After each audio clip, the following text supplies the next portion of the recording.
wabarakatuh. Alhamdulillah, alhamdulillah, alhamdulillahirabbil alamin. Wa bihi nasta'in wa ala umuri dunya wa din. Wassalatu wassalamu ala asrafil anbiya'i wal mursalin alihi syahidina wal maulana Muhammadin rasulillahi ajma'in. Qala rabbi israh li sadri wa yassir li amri wahlul 'uqdatam min lisani yafqahu qawli. Amma ba'd.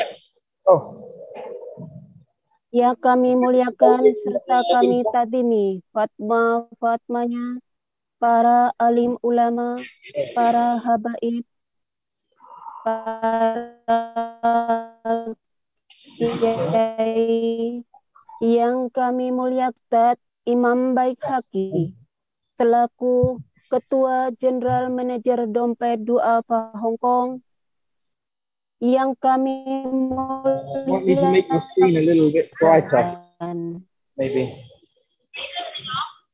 serta ini aku Ambasador Dompet Duafa Hong Kong yang kami sayangi serta kami cintai seluruh jamaah madrasah perantau online, dan ungkap rasa yang patut kita haturkan, melainkan selaksa puja dan puji syukur kita kepada Allah Subhanahu wa Ta'ala yang mana telah melimpahkan rahmat, taufik, beserta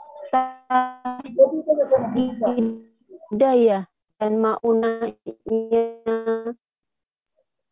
kepada kita semua, sehingga pada kesempatan hari ini kita masih bermujahasah di dalam pengajian madrasah perantau online dalam suatu apapun. Biqolina Allahumma amin ya robbal alamin. Salawat berserta salam semoga tetap tercurah limpahkan kepada keharibaan baginda Rasulullah Nabi Muhammad Shallallahu Alaihi Wasallam, karena berkat jasa dan kemuliaan beliau dan para sahabatnya lah kita masih bisa bernafas dalam zaman yang penuh kedamaian, dalam zaman yang penuh ketentraman, dengan adanya Nabi Nur Islam, Nur Iman, Nur Ihsan. Pada kesempatan kali ini, saya tiada lain dan tiada bukan sebagai pemutar roda acara pada siang hari ini. Sebelum acara demi acara kita lalui bersama, baiklah akan saya bacakan susunan acara pada siang hari ini. Untuk acara yang pertama yaitu pembukaan, acara yang kedua pembacaan Gemah Wahyu Ilahi, acara yang ketiga sosialisasi Dompet Duafa Hong Kong, acara yang Hasanah, acara yang kelima tanya jawab, dan keenam doa dan penutup. Berhubung waktunya sudah menjelang siang, baiklah marilah acara ini kita buka bersama-sama dengan pembukaan nanti. Acara demi acara pada siang hari ini selalu dapat ridho dari Allah Subhanahu wa Ta'ala. Amin ya robbal alamin. Ila hadriatin Nabi Mustafa sallallahu alaihi wasallam. Sayyulillahi al-Fatihah. A'udzu billahi minasyaitonir rajim. Bismillahirrahmanirrahim. Alhamdulillahi rabbil alamin. Arrahmanir rahim. Maliki yaumiddin. Iyyaka na'budu wa iyyaka nasta'in. Ihdinas siratal mustaqim. siratal ladzina an'amta 'alaihim ghairil maghdubi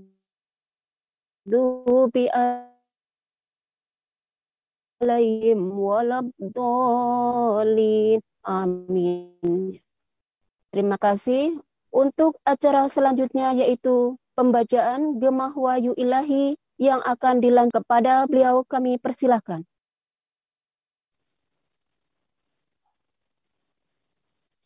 Assalamualaikum warahmatullahi wabarakatuh. Waalaikumsalam warahmatullahi wabarakatuh. A'udzu billahi minasyaitonir rajim. Bismillahirrahmanirrahim. Yauma yajma'ullahu ar-rusula fayaqulu madza ujibtum. Qalu la ilma lana innaka anta 'allamul ghuyub. Idz qala Allahu ya Isa ibna Maryam adhkur ni'mati 'alaika wa 'ala walidatik idz ayyatuka bi ruhil qudus tukallimun nasa fil mahdi wa kahla wa idz 'allamtukal kitaba wal hikmata wat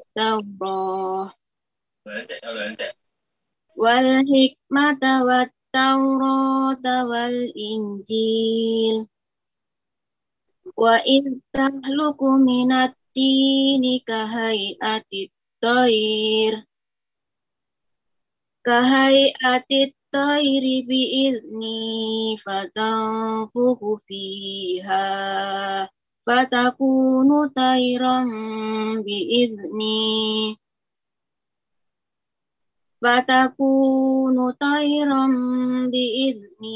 wa tubri'ul akmaha wal abrasa bi'izni wa id tukhrijul mauta bi'izni wa id kafaftu bani Israila anka ji'tahum bil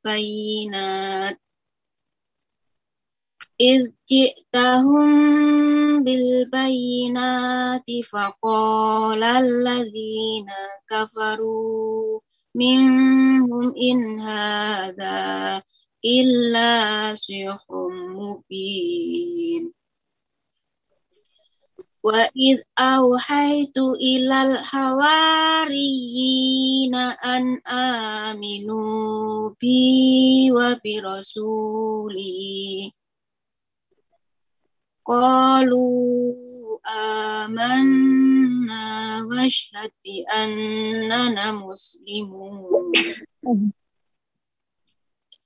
Idh qala al-hawariyuna ya Isa ibna Maryam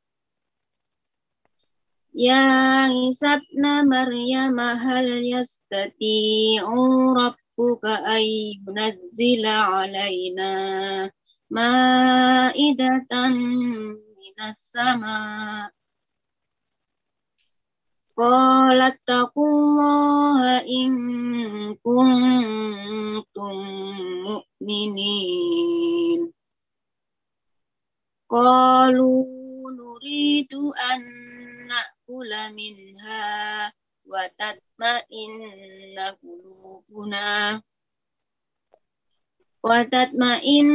qulubuna wa na'lama an qad sadaqtana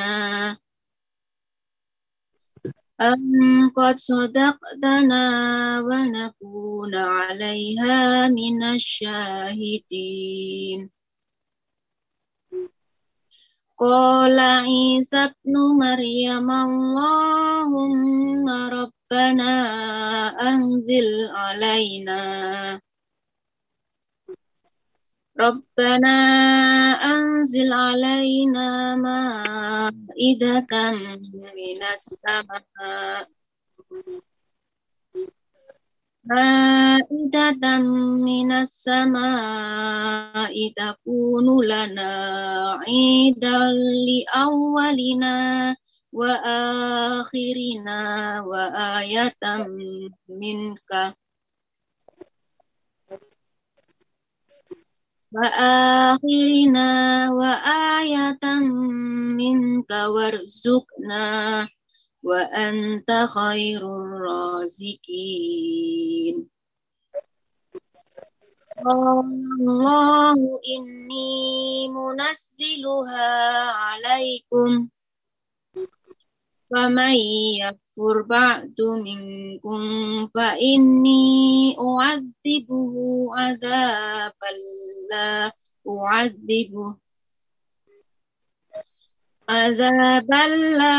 u'adzibuhu ahadan minal alamin. Wa idh qala Allahu ya Isa ibn Maryam ya Isa ibn Maryam anta qulta linnasi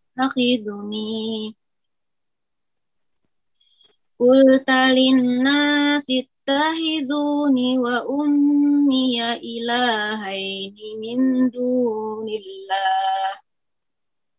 Qala subhanaka ma yakunu li an aqula ma laisa li bihaqqin in kuntu qultu laisa li bihaqqin in kuntu qultu faqad alimtah ta'lamu ma fi nafsi wa la a'lamu ma fi nafsik innaka anta 'allamul ghuyub. Ma qultu lahum illa ma amartani bihi an i'budullaha rabbi wa rabbakum wa kuntu 'alaihim shahidan ma dumtu fihim falamma tawaffaitani kunta anta raqiba 'alaihim wa anta 'ala kulli shay'in shahid. In tu'adzibhum fa innahum ibaduk wa in taghfir lahum fa innaka antal azizul hakim. Shadaqallahul azim. Shadaqallahul azim. Wassalamualaikum warahmatullahi wabarakatuh.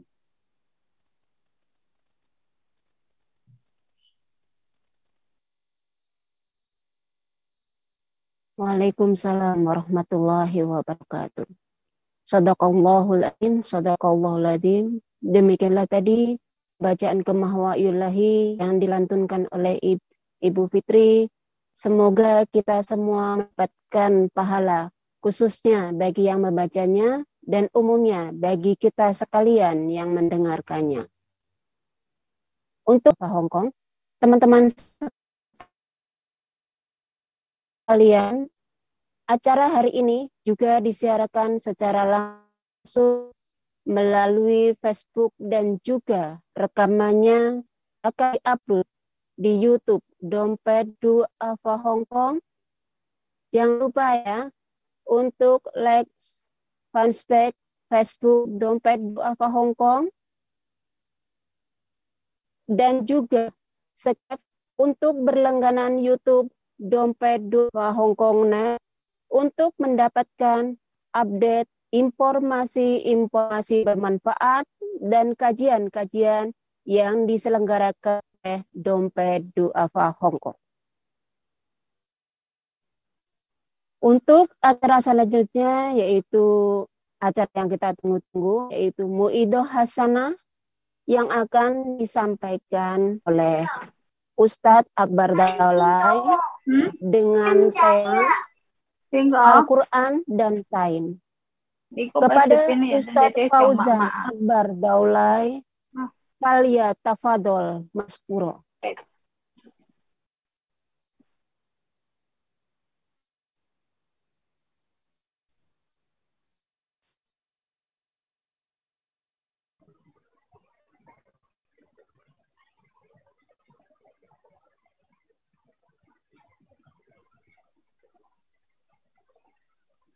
Assalamualaikum warahmatullahi taala wabarakatuh.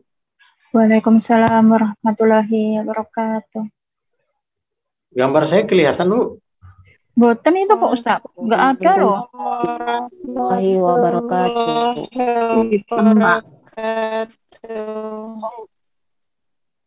Kelihatan nih. Belum Pak Ustaz, belum kelihatan. Belum kelihatan.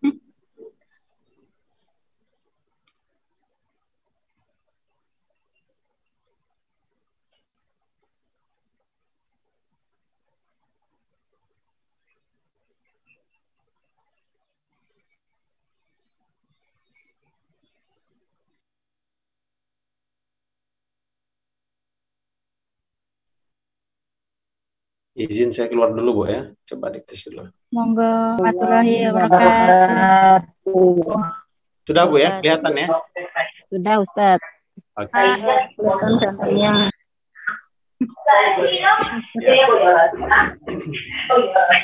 Bismillahirrahmanirrahim. Nahmaduhu wa nusalli wa nusallim ala Rasulil Karim. Alhamdulillah, Ibu sekalian yang dirahmati Allah Subhanahu wa taala. Kembali kita bersama mengkaji daripada ayat-ayat Allah Subhanahu wa taala. Ini ya sudah masuk kita menuju ke 18 ya, sudah 18 Ramadan. Jadi sama-sama kita berusaha untuk lebih baik lagi daripada hari-hari sebelumnya, dan kita berusaha untuk mencari Lailatul Qadar. Nuzulul Quran sudah, dan kita berusaha seterusnya untuk mencari Lailatul Qadar. Nah, karena berkaitan dengan Al-Quran, kita akan bahas sedikit demi sedikit juga mengenai hubungan ataupun kaitan Al-Quran dengan pengetahuan alam. Al-Quran dengan pengetahuan itu tidaklah bertolak belakang. Dulu ada kejadian bahwa apa sih yang berputar, matahari yang mengelilingi bumi atau bumi yang mengelilingi matahari? Jadi pada zaman dahulu gereja ya, Galileo, pada masa itu Galileo, itu pengetahuan itu ditolak. Pengetahuan itu mesti tunduk kepada kitab suci. Apa yang dikatakan mereka mesti benar, orang-orang daripada pihak gereja. Nah, hadirin rahmati Allah Subhanahu wa taala, ternyata memang selain daripada Al-Quran telah mengalami tahrif ataupun pemalsuan-pemalsuan, sehingga apa yang dikeluarkan daripada kitab mereka terdahulu itu banyak terjadi kesalahan-kesalahan. Nah, hadirin rahmati Allah, para ahli ilmuwan pengetahuan itu mereka membuktikan bahwa memang Quran bukanlah kalam biasa. Quran bukanlah hanya informasi biasa. Ternyata sangat dahsyat yang Allah Subhanahu wa taala turunkan berupa Al-Quran ini. Siapa saja yang membaca Al-Quran, baik membacanya itu lebih dalam, mendetail, ataupun dia hanya membaca terjemah saja, dengan niat yang baik, maka dia akan menemukan keindahan-keindahan mutiara di dalam kitab suci Al-Quran. Dan itu dibuktikan oleh para ilmuwan-ilmuwan, khususnya yang non-muslim, ilmuwan-ilmuwan barat, ketika mereka mempelajari Al-Quran, ternyata menemukan keindahan-keindahan Islam. Nah, hadirin rahmati Allah, ini diantara daripada ayat yang mengenai kauniyah, sains ataupun pengetahuan alam. Inna fi khalqis samawati wal ardi wa ikhtilafil laili wan nahar. Ini ayat yang sering kita baca. Ibu-ibu sekalian, kemarin saya ada bertemu dengan seorang berbangsa Kanada. Ya, kami berbincang-bincang. Nah, dia mengatakan sendiri, dia sudah mu'alaf memang, alhamdulillah sudah mu'alaf. Nah, dia mengatakan sendiri, umat Islam itu kebanyakannya hanya baca Quran aja. Nggak paham dengan ayat Al-Quran. Saya begitu dia mengatakan seperti itu agak tertusuk juga. Betul yang dia bilang. Bahwa banyak di antara kaum muslimin yang hanya membaca Quran saja. Nah, kitabullah, Al-Quran bukan kitab biasa, tetapi ini adalah kitab petunjuk bagi kita. Maka sebaiknya kita menggali apa yang terdapat di dalam lautan yang indah ini. Maka hadirin rahmati Allah, ini salah satu ayatnya. Sesungguhnya dalam penciptaan langit dan bumi, silih bergantinya malam dan siang. Ini kemarin bahwa di daerah dekat kutub utara sana, ya, itu ada daerah yang ternyata malamnya sendiri itu siang. Malam, tetapi suasananya itu adalah seperti di siang hari. Itu sudah ada zaman sekarang. Nah, hadirin rahmati Allah Subhanahu wa taala, bahtera yang berlayar di laut membawa apa yang berguna bagi manusia dan apa yang Allah turunkan dari langit berupa air. Lalu dengan air itu dia hidupkan bumi sesudah mati, sesudah keringnya. Dan dia sebarkan di bumi segala jenis hewan dan pengisaran angin dan awan yang dikendalikan antara langit dan bumi. Sungguh terdapat tanda-tanda keesaan dan kebesaran Allah. Nah, hadirin rahmati Allah, artinya seluruh daripada pergerakan bumi itu ada yang mengatur. Ini Allah Subhanahu wa taala paparkan bahwa ada proses yang terjadi. Langit dan bumi itu ada. Matahari dan bulan bergantian itu ada. Bahkan hujan yang diturunkan ke bumi dan bahkan secara istilahnya ilmu-ilmu pengetahuan ditarik lagi ke atas sehingga jatuh lagi. Itu prosesnya semua dikendalikan oleh Allah Subhanahu wa taala. Nah, hadirin rahmati Allah, ini juga ayat mengenai ilmu pengetahuan. Sesungguhnya dalam penciptaan langit dan bumi dan silih bergantinya malam dan siang terdapat tanda-tanda bagi orang yang berakal. Jadi ternyata bumi ini sudah lama, ya, sudah miliaran tahun di bumi ini ada. Jadi ibu-ibu sekalian, ada teori namanya Big Bang.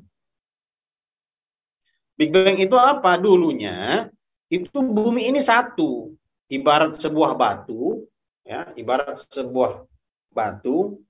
Tetapi karena batu tersebut, ini Bu ya, ini sebuah lapisan bumi. Kita ini semua di bumi, ya, kita bumi, kita di atas bumi. Setelah diteliti oleh para peneliti-peneliti ilmu pengetahuan, ahli geologi, di dalam ini bumi itu ada cairan dan cairannya sangat panas. Apa nama cairan tersebut? Magma. Kadang-kadang makanya Bu ada terjadi tsunami, ada terjadinya lahar yang menguap. Karena di dalam bumi ini itu ada cairan-cairan di dalamnya. Nah, hadirin rahmati Allah, wa taral jibala. Kamu ketika melihat gunung, ternyata gunung itu tidak diam saja. Gunung itu terjadi pergerakan. Ada lempengan-lempengan yang bergerak. Kita kembali ke teori Big Bang tadi bahwa dulunya ini satu. Pulau Jawa dengan Pulau Sumatera itu dulunya bergabung. Tetapi karena terjadinya pemuaian sehingga terjadi berpisah. Kalau kita mau dari Sumatera ke Jakarta melewati Lampung, dulunya gabung. Ada namanya Selat Sunda, dulunya gabung pulau-pulau tersebut. Tetapi karena memang proses alam, ya, Big Bang tadi berpecah dia. Satu kepulauan yang bersatu terjadi pemisahan-pemisahan. Sekarang apalagi sudah di kutub utara, ya, kutub selatan sudah es sudah banyak yang menguap.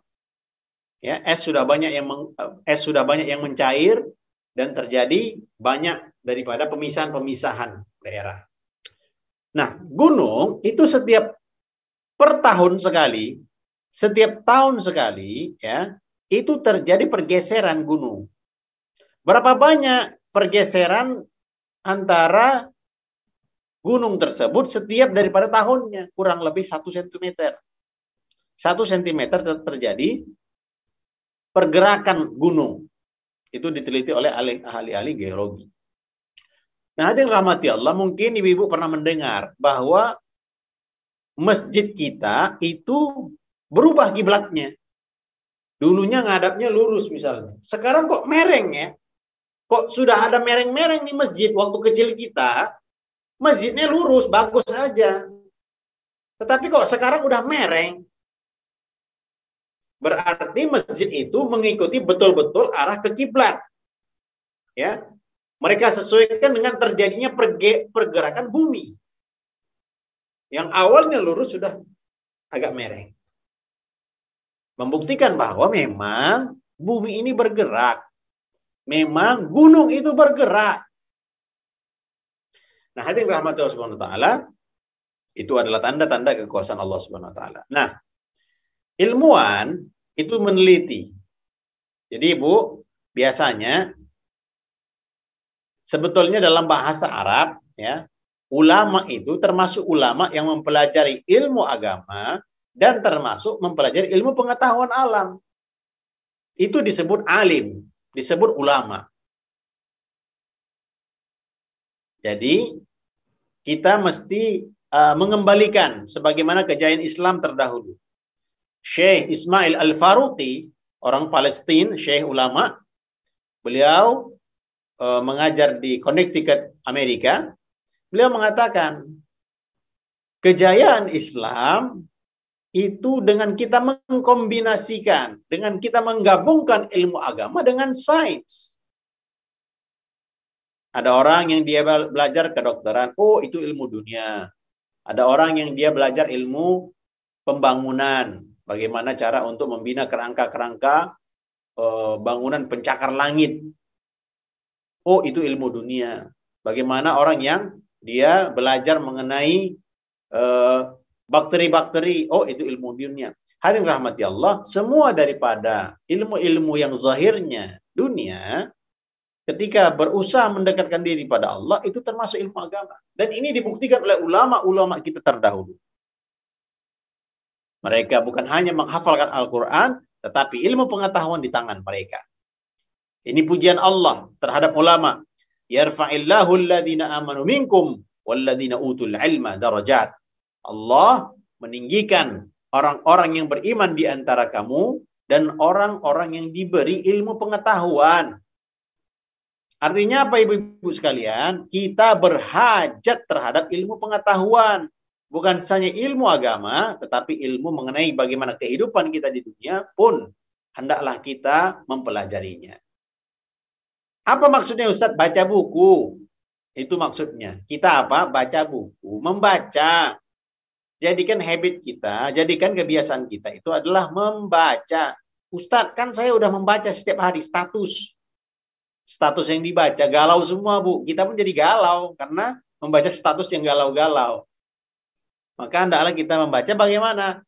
Ilmu-ilmu pengetahuan. Yang belum pernah mungkin mengkhatamkan terjemahan Al-Quran, silakan dibaca terjemahan Al-Quran. Ditingkatkan lagi menjadi membaca tafsir, ataupun membaca buku-buku Islami. Buku parenting, bagaimana cara mendidik anak secara jauh, secara online. Nah, itu perlu juga hadirin. Supaya Allah Subhanahu wa taala juga membantu dalam pendidikan anak kita melalui kita belajar ilmu pengetahuan. Nah, hadirin rahmatullah Subhanahu wa taala, ilmu pengetahuan tidak bertentangan dengan agama.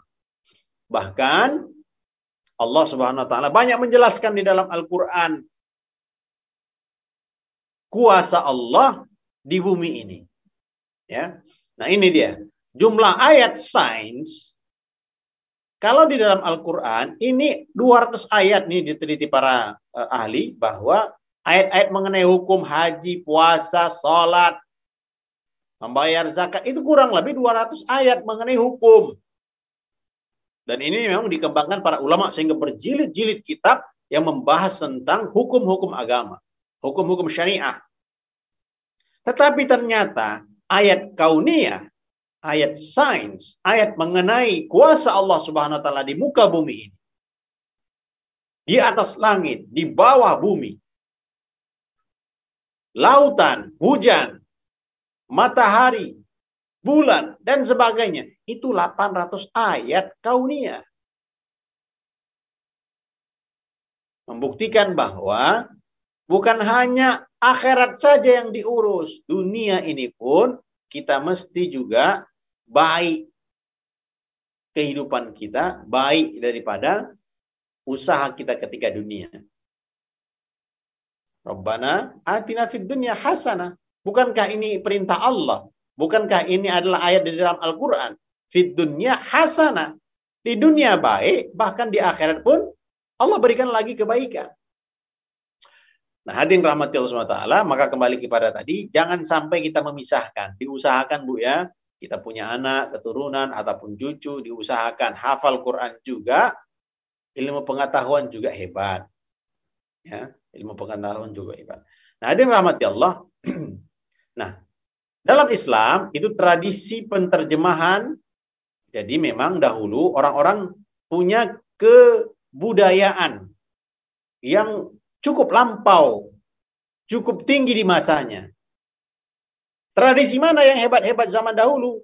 Termasuk Tiongkok, termasuk Yunani. Nah, kitab-kitab orang-orang Yunani, Plato, Aristoteles, Socrates, kalau ibu-ibu sekolah dulu, kita belajar ilmu sosial, kan ada ahli-ahli filosofi. Maka orang-orang yang hebat, yang punya kalam-kalam hebat, orang-orang Yunani, itu diterjemahkan ke dalam bahasa Arab. Dimulai di zaman Abbasiyah, khilafah kekhalifahan Abbasiyah, pada Khalifah Al-Ma'mun. Jadi kitab-kitab yang luar negeri diterjemahkan ke dalam bahasa Arab. Sehingga pada saat itu, Islam menjadi kiblat ilmu pengetahuan, baik di dunia timur maupun di dunia barat. Itu kehebatan Islam. Nah, rahmati Allah Subhanahu wa taala. Ini kita lihat. Ini, Bu, namanya Menemtah. Fir'aun, ya, Fir'aun. Ini jasad Fir'aun. Yang di kiri ini jasad Fir'aun. Fir'aun itu gelar, bukan nama asli. Nama aslinya itu, ini Fir'aun adalah putra daripada Ramses yang kedua. Kurang lebih nama Menemtah. Itu apa namanya itu bahasa Mesir dulu. Nah, jadi ini ditemukan, ya. Mayatnya ini ditemukan. Mayat Fir'aun ini itu tidak tenggelam. Tidak tersapu oleh lautan, tidak hilang, tidak dikikis oleh mungkin bakteri-bakteri, tidak. Ini muminya ini kan disebut mumi. Jasadnya ini kan disebut mumi. Ini beda dengan jasad Fir'aun yang lainnya, raja-raja yang lainnya. Kalau raja-raja yang lainnya itu bakterinya itu berbeda dengan apa yang ada di badan Fir'aun yang ini. Kalau Fir'aun yang lain, raja-raja yang lain, itu bakterinya bakteri biasa. Tetapi badannya Fir'aun yang ini, Menemtah ini, itu dipenuhi dengan garam-garam. Membuktikan bahwa dia ini pernah tenggelam. Dia tidak dimakan oleh binatang-binatang. Jasadnya utuh ini. Ternyata 1400 tahun yang lalu sudah disabdakan, sudah difirmankan Allah. Falyauma nunajjika bibadanika litakuna liman khalfaka ayah. Maka pada hari ini kami biarkan engkau Fir'aun terlepas dari badanmu yang tidak bernyawa di telan laut.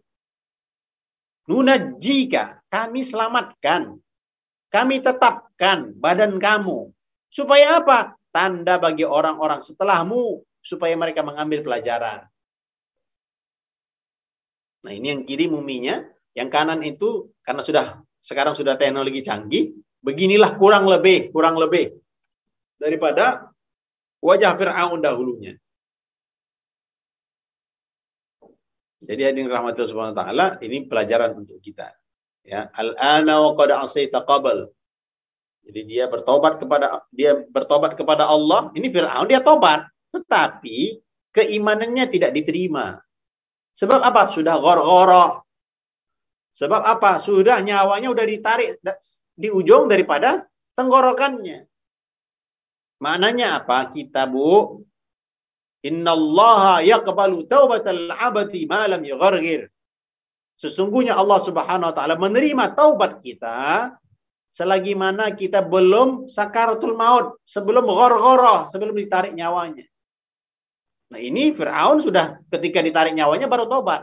Nah, kita mungkin ada kesalahan-kesalahan kita, hendaklah kita memperbaiki hubungan kita kepada Allah Subhanahu wa taala.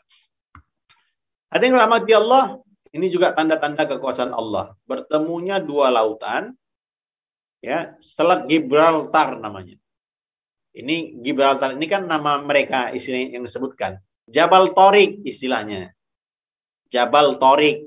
Karena dulu sahabat Tariq bin Ziyad yang menaklukkan daripada Andalusia. Nah, di situ ada lautan, bertemu antara lautan, ya, air asin dengan air tawar. Ini dia lautannya. Ternyata marajal bahraini yaltaqiyan. Ya, ini surah Ar-Rahman. Bisa seperti ini air lautan itu. Tidak bergabung ini. Padahal kalau kita mungkin di kamar mandi, air begitu satu warna merah, misalnya satu warna biru, bergabung. Itu akan bersatu airnya. Ini tidak. Ada seperti ada pembatas yang dibuat oleh Allah Subhanahu wa taala. Hadirin rahmatillah subhanahu wa taala. Nah, ini yang aneh lagi. Ada sungai di bawah laut di Meksiko. Ini padahal semuanya ini semuanya lautan ini semuanya lautan. Tapi di sini yang tengah-tengah ini itu sungai. Jadi ada yang menyelam di sini, kok ada yang mengalir ya di tengah-tengah ini. Padahal dua-duanya jenisnya air dua-duanya. Tetapi satu dia mengalir lurus begini, ya. Satu lagi ini semuanya dipenuhi air. Ini diterangkan Allah dalam Al-Furqan 53. Dialah yang membiarkan air laut mengalir berdampingan. Yang satu tawar, lagi segar, yang lainnya asin lagi pahit. 1400 tahun yang lalu. Ini orang yang meneliti ini, masuk Islam. Ini orang Spanyol, ya, namanya Ive. Jadi memang orang-orang yang dia mencari ilmu pengetahuan dengan setulus-tulusnya, biasanya kadang-kadang memang Allah berikan hidayah bagi mereka. Non-Muslim saja, yang mereka membaca buku, melihat ilmu pengetahuan, dan dinyatakan, mereka dapatkan bahwa ilmu pengetahuan itu sudah disampaikan Allah di dalam Al-Quran, mereka kembali kepada fitrahnya, kembali kepada Islam. Mereka masuk Islam. Apatah lagi kita, yang kita sudah istilahnya keluar daripada rahim ibu kita memang sudah Islam, maka hendaklah lebih-lebih lagi kita untuk mengkaji keindahan daripada Al-Quran. Hadirin rahmati Allah Subhanahu wa taala, ini ya, dasar lautan yang gelap. Apa nih maksudnya? Laut cahaya matahari itu nggak bisa nembus kepada lautan. Ini ya, manusia tak mampu menyelam 40 meter di bawah laut tanpa peralatan khusus. Nggak mampu, 40 meter ke bawah tuh nggak mampu. Nggak kuat badan kita. Dalam sebuah buku berjudul Oceans dijelaskan, pada kedalaman 200 meter hampir tak dijumpai cahaya. 200 meter udah nggak kelihatan cahaya. Sedangkan pada kedalaman 1000 meter tidak terdapat cahaya sama sekali. Dan ini sudah diterangkan dalam Al-Quran oleh Allah Subhanahu wa taala. Nah, kemudian ada yang dirahmati Allah, ini banyak sekali ayat-ayat daripada ayat kauniyah. Di antaranya proses kehamilan juga. bagaimana nutfah, mudghah dan sebagainya. Sidik jari kita nih Bu, itu tanda kekuasaan Allah. Tidak sama setiap orang, beda-beda. Walaupun bentuknya mular-mular, keliling-keliling, lingkar-lingkar, sepertinya sama, tapi beda. Walaupun anak kembar, sidik jarinya beda.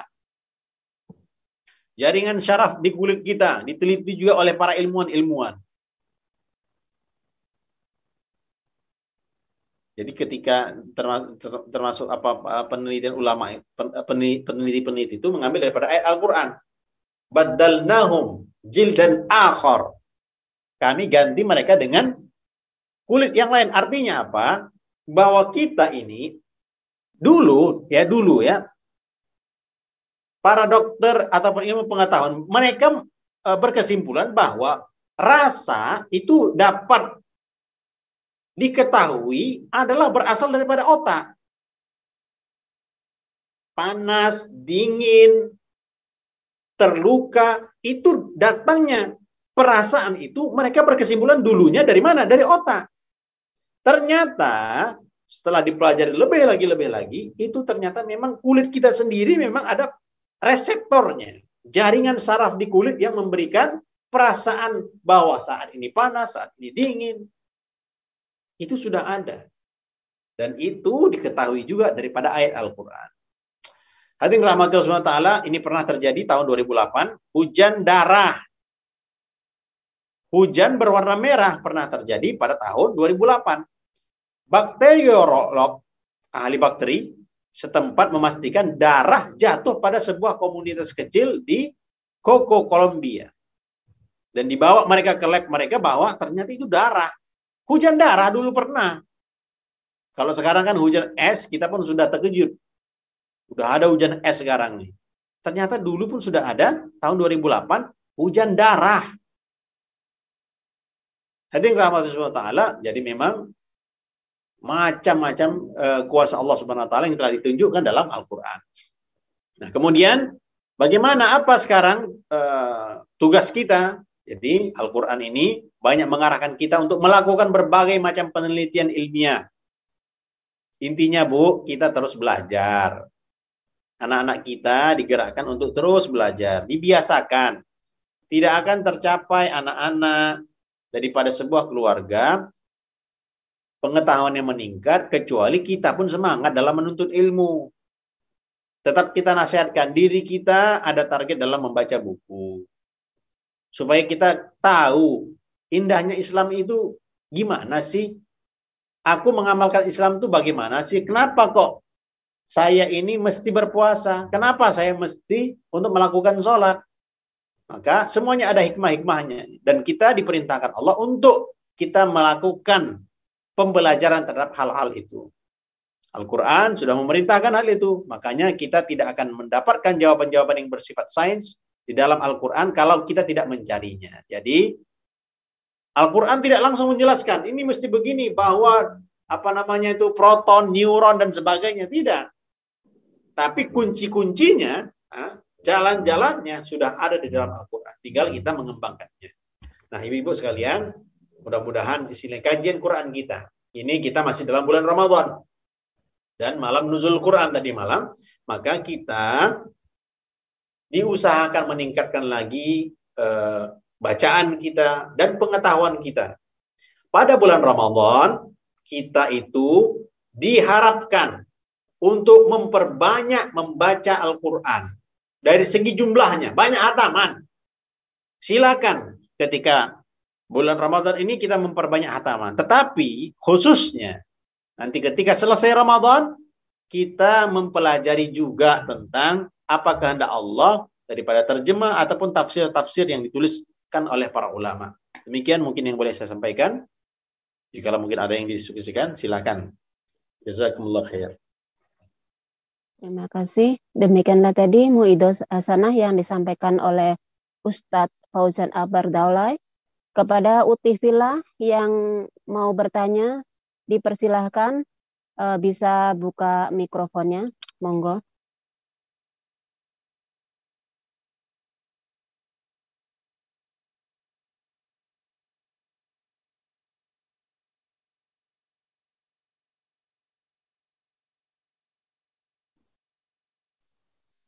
Assalamualaikum warahmatullahi wabarakatuh. Saya mau tanya Pak Ustadz, Ya. bagaimana pandangan Bapak tentang Lailatul Qadar? Itu yang pernah saya dengar gitu ya, bahwasannya Lailatul Qadar itu jatuh pada malam 27 Ramadan. Terus ada juga yang bilang bahwasannya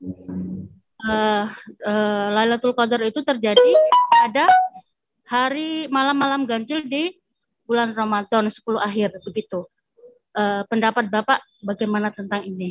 Demikian Pak pertanyaan saya. Terima kasih. Assalamualaikum. Ya, ibu-ibu sekalian rahmati Allah SWT, hadisnya hadis sahih bahwa hendaklah kita mencari Lailatul Qadar itu di malam-malam yang ganjil. Itu hadisnya hadis sahih dan 10 hari yang terakhir. Tetapi hadirin rahmati Allah SWT, itu bersifat motivasi daripada Rasulullah.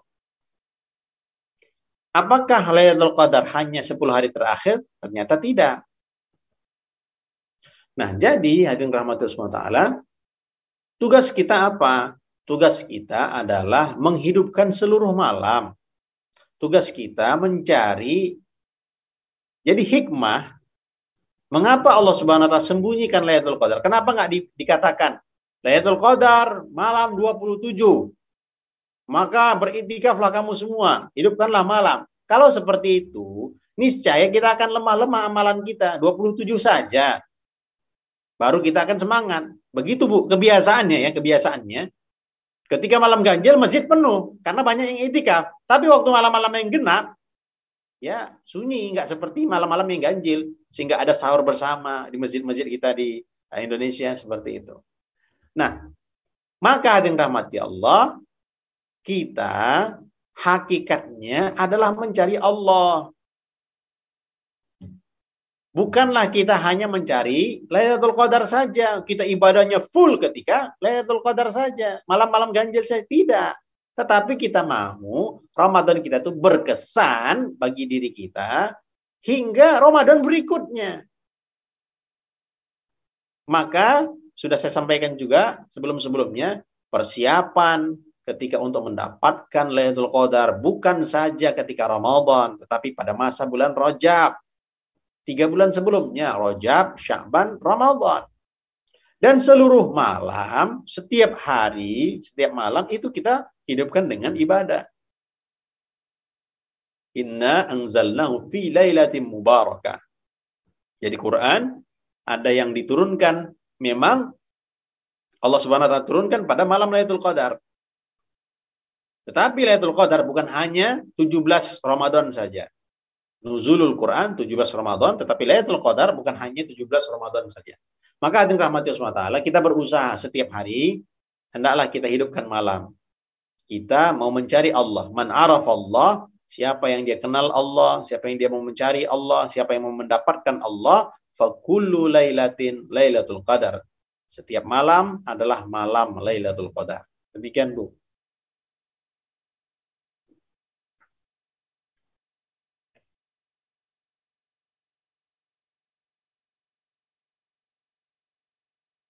Silakan Utifillah yang ingin bertanya kembali, silakan dibuka mikrofonnya. Baik mengenai materi ataupun di luar materi, dipersilahkan.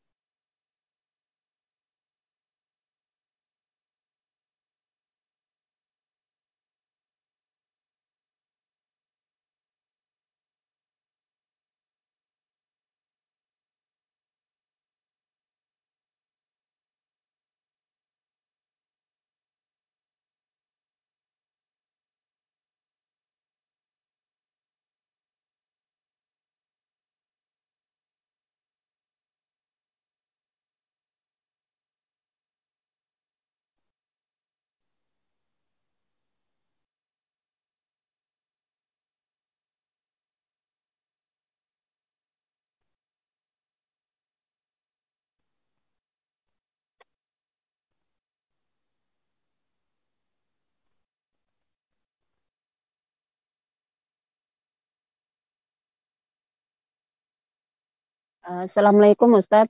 mohon izin bertanya. Ini di luar tema, Ustaz.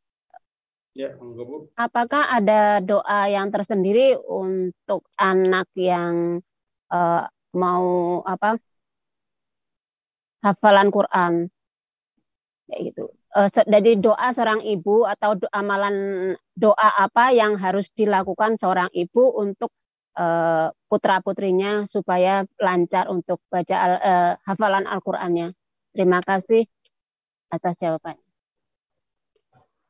Syekh Ali bin Hasan Baharun, beliau menulis kitab Fawaidul Mukhtarah. Di situ beliau memberikan agar kita dimudahkan Allah Subhanahu wa taala mendapatkan kebaikan. Ya, mendapatkan kebaikan-kebaikan khususnya sebagaimana yang Ibu sebutkan untuk anak menghafalkan Al-Qur'an. Bagaimana caranya? Ijazah beliau hendaklah setiap sholat, setelah sholat kita memang, ini ibu-ibu ya, mungkin anak menghafal Al-Quran ataupun hajat-hajat yang lain, silakan ya, silakan. Nah, setelah selesai sholat, pertama Al-Fatihah kita hadiahkan. Ini biasakan ya, kita biasakan. Itu kita memberikan Al-Fatihah pada Rasulullah dan keluarganya. Yang kedua pada guru-guru kita, seterusnya sampai Rasulullah. Karena ilmu kita kan terus ikut ke Rasulullah. Kemudian yang ketiga, Al-Fatihah kepada anak kita. Kemudian apalagi yang kita baca? Baca Al-Waqi'ah. Kalau memang boleh, setelah sholat itu sekali. Dan Qul Huwallah 11 kali. Itu diijazahkan beliau. Al-Waqi'ah sekali dan Qul Huwallah 11 kali. Kemudian, karena kita menginginkan anak kita menjadi orang yang baik, ulama, penghafal Al-Quran, maka hendaklah kita memuliakan ahli Al-Quran di sekitar kita. Dulu, ayahnya Imam Ghazali, beliau sangat senang dengan santri-santri. Sangat senang dengan pelajar-pelajar ilmu agama. Dan rasa cinta beliau kepada ulama itu tinggi. Kalau beliau hadir dalam majelis ilmu, beliau berdoa, ya Allah, berikanlah ilmu kepada anak-anakku. Berikanlah kebaikan-kebaikan ilmu pengetahuan kepada anak-anakku. Doanya begitu kalau beliau hadir dalam majelis ilmu. Maka hendaklah kita memuliakan orang-orang yang berkaitan dengan ilmu agama. Mudah-mudahan dengan kecintaan kita kepada hal-hal tersebut, Allah Subhanahu wa taala mudahkan juga. Sehingga ayahnya Imam Ghazali itu beliau lahir daripada keturunan itu, Imam Ghazali dan adiknya. Ulama besar dua-duanya. Sebab kan apa? Suka kepada santri-santri, suka pada ahli-ahli agama. Mudah-mudahan bermanfaat, Bu. Barakallah. Terima kasih Ustadz atas ilmunya. Monggo Utifila yang ingin bertanya kembali, silakan dibuka untuk mikrofonnya.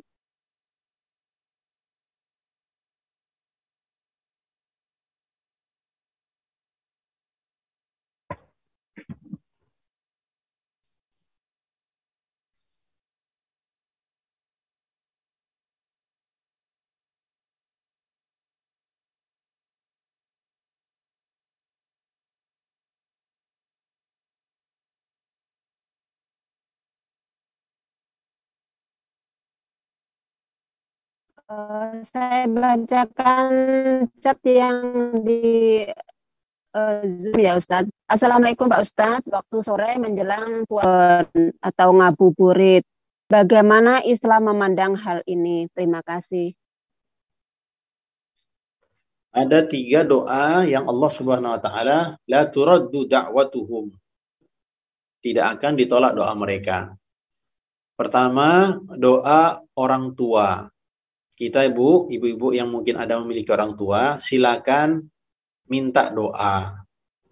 Misalnya, supaya dimudahkan rezeki, supaya mungkin ada target-target mungkin bisnisnya, ataupun target-target mungkin dalam pendidikannya, itu minta doanya pada orang tua. Bu, minta doa saya supaya saya dimudahkan sekolah saya, supaya saya dimudahkan untuk proses pekerjaan saya, minta doa. Mengapa seperti itu? Jimat. Orang tua itu jimat kita ketika di dunia. Yang masih ada orang tua, silakan hubungi orang tua, minta ridho mereka, minta agar mereka itu mendoakan kita. Orang tua ketika berdoa untuk anaknya, doanya usul kepada Allah, sampai kepada Allah. Yang kedua, doanya itu akan membakar hijab-hijab yang menghalangi kita untuk mendapatkan hajat kita tersebut. Jadi kadang-kadang doa kita kenapa tidak diterima? Itu kadang ada hijab-hijab, ada penghalang-penghalang yang membuat doa kita nggak tembus. Maka minta doa kepada orang tua. Itu yang pertama. Yang kedua, orang yang zalim. Doa orang yang dizalimi itu makbul di sisi Allah walaupun dia non-muslim. Maka hendaklah kita menjaga perbuatan kita. Jangan sampai kita menzalimi orang. Berbahaya. Kalau kita menzalimi orang, menyakiti hati seorang muslim, Ka'bah itu mulia. Ka'bah itu satu benda yang mulia di dunia ini. Kita menghadap kiblat ketika kita sholat. Tetapi kehormatan Ka'bah itu dikalahkan dengan kehormatan seorang muslim. Maka jangan sampai kita merendahkan orang. Mungkin banyak teman-teman kita yang mungkin belum sholatnya masih mungkin bolong-bolong. Atau bahkan dia mungkin tidak sholat. Penampilannya urak-urakan misalnya. Rambutnya pirang sana, pirang sini. Bolong sana, bolong sini. Maka hadirin rahmati Allah, jangan pandang mereka dengan pandangan merendahkan. Udah nggak ada lagi hidayah sama dia nih. Nah, jangan begitu. Tetap kita pandangan kita husnuzon. Kalau dia tobat, kalau dia kembali pada Allah, mungkin dia itu lebih solihah dari saya. Mungkin kalau dia baca Quran, lebih goyang suaranya daripada saya. Lebih bagus bacaannya dibandingkan saya. Jadi jangan sampai kita merendahkan orang lain. La tahtakir man dunaka likulli syai'in maziyah. Jangan sampai kamu merendahkan orang lain. Dia ada keistimewaannya. Husnuzon kita kepada Allah, husnuzon kita kepada orang. Yang patut kita suuzoni, yang patut kita sangka buruk adalah diri kita. Kita sudah berhijab, alhamdulillah. Tapi kok sifat saya masih buruk ya? Kita sudah istilahnya mengaji, kok belum ada yang bisa saya amalkan ya ilmu-ilmu yang sudah saya dapatkan. Nah itu yang kita buruk sangka tuh pada diri sendiri.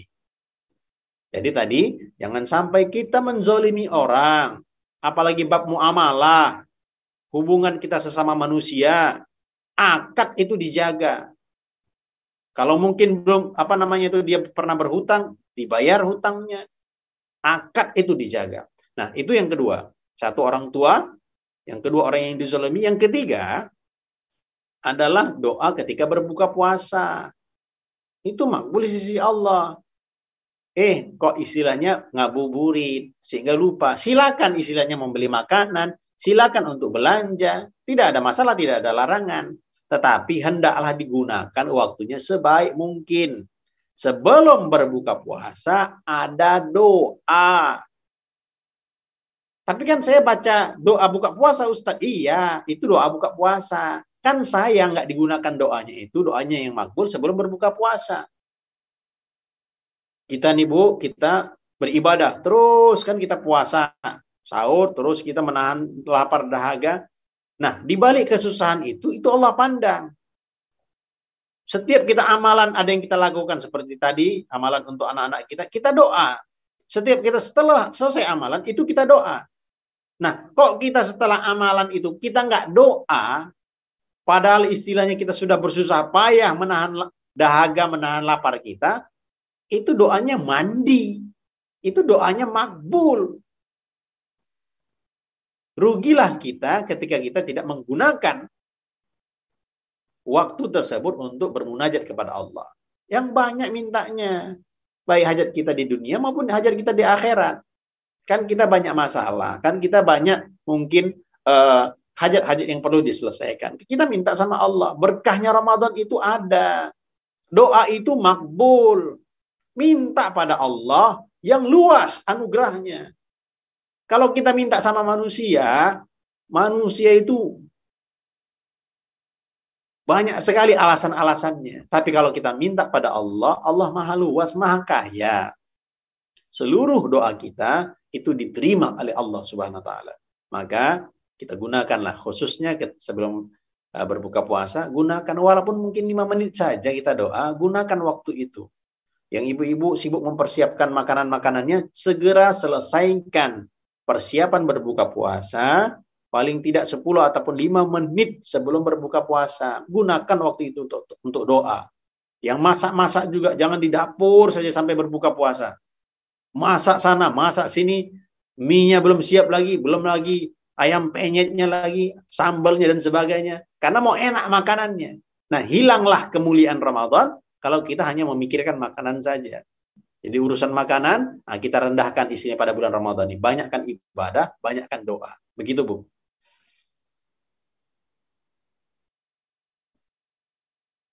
Saya bacakan ada pertanyaan lagi Ustadz di chatroom. Assalamualaikum warahmatullahi wabarakatuh. Ustadz izin bertanya, adakah amalan doa agar orang tua, saudara bisa mendapatkan hidayah agar mau belajar agama Islam sesuai ajaran Nabi Muhammad SAW? Terima kasih atas jawabannya. Ya. Dan termasuk juga doa yang makbul adalah kita mendoakan orang lain.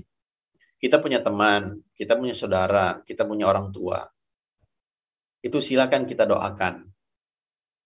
Amalan-amalan tadi, ya, baik nanti di dalam Ramadan ataupun di luar Ramadan, kita usahakan istiqomah. Ibu-ibu setelah sholat, hadiahkan Al-Fatihah. Termasuk daripada amalan kita untuk mendoakan orang tua, ya, ini disebutkan juga oleh Syekh Ali bin Hasan, waktu azan dikumandangkan, ya silakan didengarkan azan dari mana saja, Bu, ya. Yang penting azannya live. Ya, kalau ada yang mau azan nanti ketika besok masjid insya Allah sudah dibuka, silakan, mungkin kalau terdengar azan silakan, ataupun di HP yang azannya live langsung. Ketika selesai azan, Allahumma rabba hadhihi da'wati tammah, kita baca doa. Udah, sampai selesai bacaan doa azan kita ujungnya itu kita doa. Rabbighfirli warhamni, itu sebanyak 5 kali. Rabbighfirli Rabbighfirli wali walidayya warhamhuma kama rabbayani shaghira, ya. Rabbighfirli wali walidayya sekali. Rabbighfirli wali walidayya 2 kali. Rabbighfirli wali walidayya 3 kali. Rabbighfirli wali walidayya 4 kali. Rabbighfirli wali walidayya 5 kali. Baru ditutup dengan warhamhuma kama rabbayani shaghira. Itu ketika azan. Ya, 5 kali disebut Rabbighfirli wali walidayya. Kemudian warhamhuma kama rabbayani shaghira yang terakhir ditutup. Itu pertama. Dan yang kedua, setiap selesai sholat itu doakan juga. Setiap selesai doa, itu doakan juga. Dan setiap selesai sholat, Al-Fatihah seperti tadi urutannya. Rasulullah, guru-guru, dan orang tua. Itu dikirimkan Al-Fatihah. Dan tentunya kita kan berhajat. Hajatnya banyak. Itu dilaporkan kepada Allah Subhanahu wa Ta'ala di malam hari. Dibawa dalam tahajud kita. Nanti selesai tarawih, doakan orang tua. Selesai sholat fardu, doakan orang tua. Nanti malam tahajud, ini Bu ya, apalagi khusus dalam majelis kita ini, MPO ini, jangan sampai setiap kita tidak tahajud. Tahajudlah. Bangun kita. Kita minta pada Allah. Hajat kita banyak. Kesusahan kita sungguh luar biasa. Yang mampu menyelesaikan masalah kita itu Allah. Kalau kita bergantung pada manusia, itu kadang-kadang masalah kita bukan tambah selesai, malah tambah besar. Kita minta bantuan Allah. Allah nanti bantu urusan kita. Semua masalah yang besar di muka bumi ini yang kita hadapi, itu kecil di mata Allah. Nggak ada yang bisa menyelesaikannya, kecuali kita butuh bantuan Allah. Maka kita bangun malam, tidurnya dipercepat. Setelah selesai kerja, walaupun mungkin sudah larut, segera tidur. HP kita off-kan, buat mode pesawat, supaya tidak terganggu jalan daripada radiasinya. Ya, radiasinya itu kita stop. Sehingga apa? Kita biasakan diri kita untuk bangun tahajud. Nah, doa itu pasti dikabulkan Allah. Kita doakan orang tua kita, mudah-mudahan Allah berkenan dengan munajat kita, dengan usaha kita. Yang Allah pandang, bukan hanya kalam-kalam doa kita saja, tetapi usaha yang kita buat untuk menuju tahajud, untuk menuju bermunajat pada Allah, itu pun Allah pandang. Maka kita usahakan diri kita untuk beribadah pada Allah dengan sebaik-baiknya. Begitu, Bu.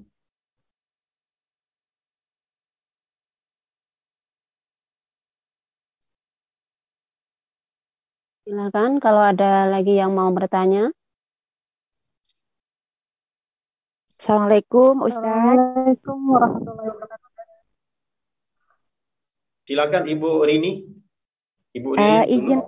Izin bertanya, Ustadz. Silakan. Ini mewakili teman saya yang di Taiwan. Beliau pun sekarang lagi dengerin, suruh tanya sendiri, beliau nggak berani.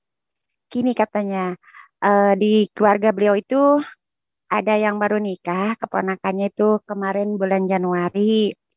Nah, keponakan beliau itu laki-laki. Nah, sekarang mungkin 3 bulan jalan ada masalah. Tiba-tiba banyak yang nagih ke rumah. Katanya ternyata istrinya itu punya hutang. Katanya banyak lah, puluhan juta gitu ya Ustadz ya. Terus itu gimana menyikapi suaminya, keponakannya teman saya ini, Ustadz, dengan utang piutang istrinya ini. Yang katanya utang itu sebelum nikah gitu, sebelum nikah. Gimana Ustadz? Iya. Terima kasih. Jadi memang untuk maliyah istilahnya, bab muamalah itu mesti jelas memang. Nah, hutang-hutang istri sebelum nikah dengan sesudah nikah, itu apakah menjadi tanggung jawab si suami ataukah tanggung jawab si istri? Per individu, ya, hak suami, harta suami adalah harta suami. Harta istri adalah harta istri. Hutang suami adalah hutang suami. Hutang istri adalah hutang istri. Jadi dalam bab muamalah itu memang tidak digabungkan. Jadi hutangnya bagaimana? Hutangnya tanggung jawab siapa? Hutangnya tanggung jawab si istri. Nah, dalam hal ini tentulah dalam kehidupan rumah tangga itu bermacam-macam, apalagi baru 3 bulan ya. Jadi 5 tahun pertama biasanya pernikahan itu banyak lika-likunya. Maka memang sebelum pernikahan memang mesti terang-terang lah istilahnya mengenai daripada kehidupan, target-target keuangan dan sebagainya, psikologi dalam rumah tangga. Nah, itu kembali kepada pihak suami. Kalau memang istilahnya dia mampu untuk sama-sama membantu mengarungi bahtera kehidupan berupa hutang itu, nah silakan. Namun juga dia berhak, kalau Allah memang mungkin terlalu banyak ataupun bahkan mungkin dia tertipu dengan keadaan si istri, itu terulang kepada dia, kembali kepada dia keputusannya. Namun ya diusahakan sebaik mungkin kalau memang bisa berjalan bersama, silakan untuk bersama-sama mengarungi bahtera rumah tangga. Begitu, Bu. Terima kasih Ustadz. Assalamualaikum warahmatullahi wabarakatuh. Assalamualaikum warahmatullahi wabarakatuh. Ustadz, saya mau izin bertanya. Ustadz, di sini kan kita bekerja dan berusaha untuk belajar menghafal Al-Quran. Tetapi saya itu hafalannya pakai metode ditulis dulu, Ustadz. Kalau tidak ditulis dulu, saya nggak begitu bisa menghafal cepat gitu. Dan sekarang ini seperti clipping itu Ustadz udah banyak sekali. Nah, gimana solusinya untuk apa ya Ustadz agar tulisan-tulisan itu tidak terbuang atau apa? Itu untuk lebih baiknya apa harus dibakar Ustadz? Terima kasih. Oke. Nah, untuk hafalan memang bermacam-macam metodenya, salah satunya juga dengan tulisan. Sebagaimana di Maroko, Aljazair, ya, itu memang masih ada teknik menulis. Bahkan mereka menulisnya bukan di kertas, tapi nulisnya di papan kecil begitu. Mereka tulis, daripada mereka dengarkan dulu ayat itu daripada gurunya, diulang-ulang, sudah mereka ingat, mereka tulis di namanya lauh, istilahnya papan lah kita katakan. Nah, itu mereka ulang seperti itu, sampai betul-betul lebih lengket lagi. Nah, kita menggunakan kertas. Nah, permasalahannya itu kita mau kita kumpulkan ataukah tidak lagi. Itu masih kita gunakan atau tidak kertas tersebut. Nah, kalaulah kita berkesimpulan, oh saya istilahnya karena kertas ini sudah banyak dan mungkin mushaf yang ada mungkin saya lebih mudah, mungkin ya, saya tidak tahu bagaimana Ibu. Kalau memang masih digunakan, silakan digunakan. Tapi kalaulah memang tidak lagi digunakan kertas tulisan Quran itu, maka kita diperbolehkan untuk membakarnya. Ada dalilnya, ada. Karena pada zaman dahulu, pada waktu penulisan mushaf Al-Quran yang diakui adalah mushafnya Utsman. Pengumpulan sudah terjadi pada masa Abu Bakar Siddiq radhiyallahu an. Pengumpulan Al-Quran, tulisan Al-Quran sudah dimulai ketika masa Khalifah Abu Bakar Siddiq radhiyallahu taala anhu. Nah, tulisan-tulisan itu dikumpulkan di rumah Hafsah. Sehingga sampai pada zaman Utsman radhiyallahu taala anhu bermacam-macam terjadi perbedaan bacaan. Sehingga beliau membuat tim penulisan lajnah penulisan Al-Quran, dikumpulkan tim itu dan membuat tulisan sesuai dengan qiraah yang memang mereka dapatkan daripada Rasulullah SAW. Nah, tulisan-tulisan Al-Quran yang dimiliki oleh sahabat yang tidak sesuai dengan tulisannya Khalifah Utsman, maka itu diminta untuk dibakar. Jadi pembakaran Al-Quran itu terjadi di zaman Utsman. Mengapa dibakar? Karena untuk memuliakan satu, supaya tidak terjadi di istilahnya dicampak-campakkan kah atau kena angin sehingga kurang terpelihara. Nah, ulama kita menganjurkan. Saya tidak tahu bagaimana di sini, tetapi kalau kita bakar, ya hendaklah nanti debunya itu, ya asap-asapnya, bekas-bekas arang-arangnya itu, kertasnya itu nanti ditanam ataupun dimasukkan ke dalam sumur kalau ada sumur. Silakan ditanam di tempat tanah-tanah yang mungkin tidak dijangkau oleh mungkin pijakan-pijakan kaki. Ya, kalau ada tempat seperti itu begitu. Kalaupun tidak ada mungkin ya di belakang kebun kita kah, kalau ada memang, ataupun mungkin di pot bunga, silakan. Jadi tetap ayat Quran yang sudah dibakar itu hendaklah memang diamankan juga. Ya, jadi ketika sudah jadi arang, dia tidak berupa Quran lagi. Dia sudah seperti abu-abu biasa. Tetapi sebaiknya bukanlah mesti, hendaklah mungkin ditanam ataupun dibuang di sumur tadi. Begitu, Bu. Terima kasih Ustaz, jazakallah bikhair.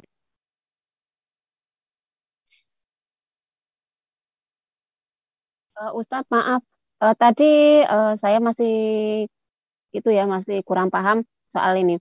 Itu tadi kan doa untuk anak yang penghafal Al-Quran, yaitu Al-Fatihah untuk Rasul, guru, anak, Al-Waqiah, Qul huwallahu ahad, itu dibacanya setelah doa apa sebelum doa? Ya, terus kalau seumpama setelah doa, seandainya kan ke Al-Waqiah sudah selesai, tapi Qul huwallahu ahadnya belum selesai. Kayak saya kan kalau pagi harus ngantar kakek jalan-jalan ke taman. Seandainya sambil jalan kita bacanya gimana, Ustaz? Terima kasih. Boleh, Bu, silakan. Intinya bacaan-bacaan tadi dibaca istiqomah. Kalau ketinggalan karena kita sibuk dengan aktivitas kita, maka hendaklah diqadha. Kalaulah pagi sibuk, nanti bacanya mungkin sambil jalan, ataupun mungkin ketika mungkin nanti maghrib sibuk, nanti dibacanya ketika malam setelah Isya ataupun sebelum tidur. Intinya dibaca istiqomah. Begitu, Bu.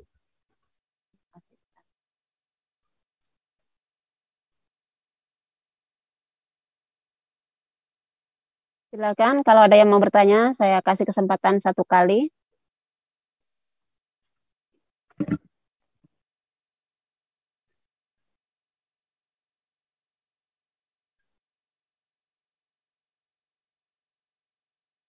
Mungkin tidak ada, Ustadz. Bisa ditutup dengan doa kepada Ustadz Fauzan Daulay untuk memimpin doanya. Astaghfirullahaladzim. La ilaha illal hayyul qayyum wa atubu ilaih. A'udzu billahi minasyaitonir rajim. Bismillahirrahmanirrahim. Alhamdulillahi rabbil alamin.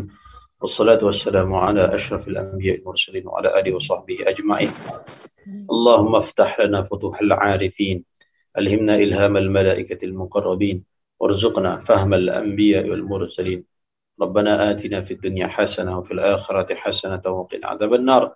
Subhana rabbika rabbil izzati amma yasifun. Salamun alal mursalin walhamdulillahi rabbil alamin. Demikian Ibu-ibu sekalian, mohon maaf jika ada kesalahan, kekurangan. Jazakumullah khair. Assalamualaikum warahmatullahi taala wabarakatuh. Waalaikumsalam warahmatullahi wabarakatuh. Terima kasih Untuk Ustaz. kutipilah semua yang masih ada ganjalan atau pertanyaan, bisa konsultasi ke nomor dompet duafa dengan nomor 52982419. Saya ulangi, konsultasi nomor dompet duafa Hong Kong 5298